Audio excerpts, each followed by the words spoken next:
aouzu billahi min asheytaani rajim bismillahi rahmaani rahim asalaamualeykum wa rahmatullahi wa barakatuhu mbokki jullit yi mbokki taalibe yi ñi ngi ñëw tey jii ci barab bu tedd bu sell bi di nuyu sunu xarit sunu sëriñ sunu soppi sunu yaakaar tey ak ëllëg ñun jànkati xaside yi di sunu baay di sunu maam di sunu lépp muy Cheikh Mouhamadoul Mountakha di ko ñaanal suñ borom yàggal ko ci suñ kanam ci barki borom Touba dëbb ko kàttan mottali yéeneem ñun nag suñ kàddu fi ñu koy jëmee ginnaaw bi sunu kilifay jànkat yi waxtaanee léegi waxee jottalee seen kàddu ba noppi mooy gën a soññ suñ bopp gën a soññewaat ci liggéey bii ñu suñ borom baaxee muy xasida yi sëñ Touba yi ñu ngi soññ bu baax a baax suñ bopp di soññ képp koo xam ne da ngaa yor micro di yëkkati xasida na nga xam ne suñ borom defal na la teraanga joo xamante ne bi ne ci barkeb sëñ bi la nga ko mën a fayee man koo delloo li njukkal mooy bis bii nu dëgmal ci ndigalul Cheikh Mouhamadoul Mountakha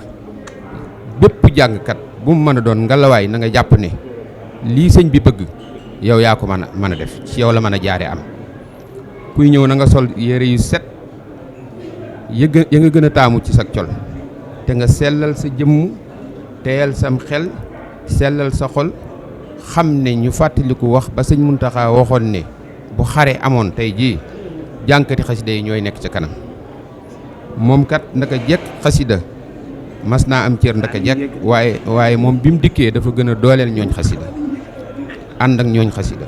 kon nag ngalawaay nañ xam ne ni sëñ Abdoulaye Seck di amee programme war a jàngi dëkk sàngam kay jàngulu ne man mii kat nii laa bëggee jàng yéen noonu la sëñ Mountakha amee programme nañ xam ne àllarba la 11 août programme sëñ Mountakha la moom moo nu programme ñun jàngkati xaside yi incha allah nañ ko déglu ñim ñu booleel nañ ko waxee ñu fas ko yéenee defe noona buñ ko defee ragal naa ne danañ ci am ngërëmal Serigne Touba te moom rek lañ ciy sàkku ñu ngi ñaan nag ci yàlla mu baax mu tedd mii mu yàgg koo woote